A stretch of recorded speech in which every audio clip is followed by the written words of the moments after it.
Bonjour à toutes et tous. Bienvenue dans cette première leçon sur Visual Basic pour application, ou VBA, dans Excel.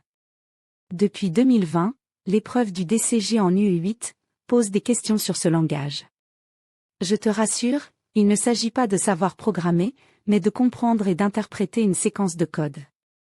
Aujourd'hui, nous allons découvrir comment enregistrer une macro. Notre objectif est de calculer le total général en cellule G6. Clique dans le menu « Affichage », puis sur « Enregistrer une macro ».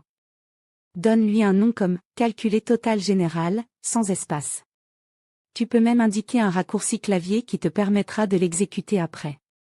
Tape ensuite dans la cellule G6, ta séquence de calcul. Puis arrête l'enregistrement. Voyons maintenant le code que VBA a généré. C'est ça qui nous intéresse pour l'examen. Le code commence par subcalculer total général parenthèse. C'est le nom que tu as donné à la macro. Tu remarques qu'Excel peut donner des couleurs aux différentes lignes du programme. Dès qu'une ligne commence par l'apostrophe, cela signifie que tu peux écrire des remarques pour documenter ton programme, écrit automatiquement en vert. D'autres commandes sont colorées, mais pour l'examen, l'annexe ne comportera pas de couleurs. 3 séquences de code apparaissent. Sub, suivi du nom, ouvre le programme, end, sub le ferme.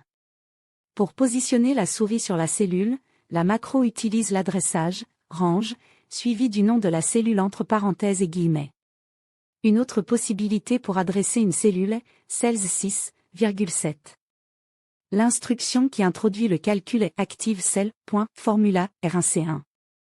Cette notation est le système de référence relative. Puisque la souris est positionnée en cellule G6 pour avoir le total, la somme prend en compte le contenu de la cellule G2, donc 4 lignes plus haut, jusqu'à 2 lignes au-dessus. C'est ce que signifie R-4 et R-2. Pourquoi ce système? Parce qu'il rend les formules transportables. Maintenant, tu peux traduire ce code.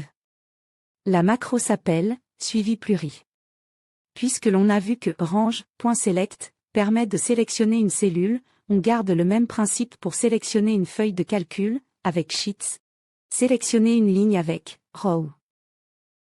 Rien n'empêche de sélectionner une plage de cellules, et pourquoi pas de copier cette séquence, avec sélection.copy, et de la coller ailleurs, avec sélection paste spéciale.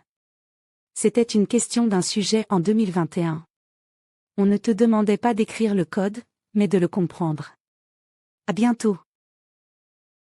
Retrouve tous les clips sur www.3minutes.online ou sur YouTube.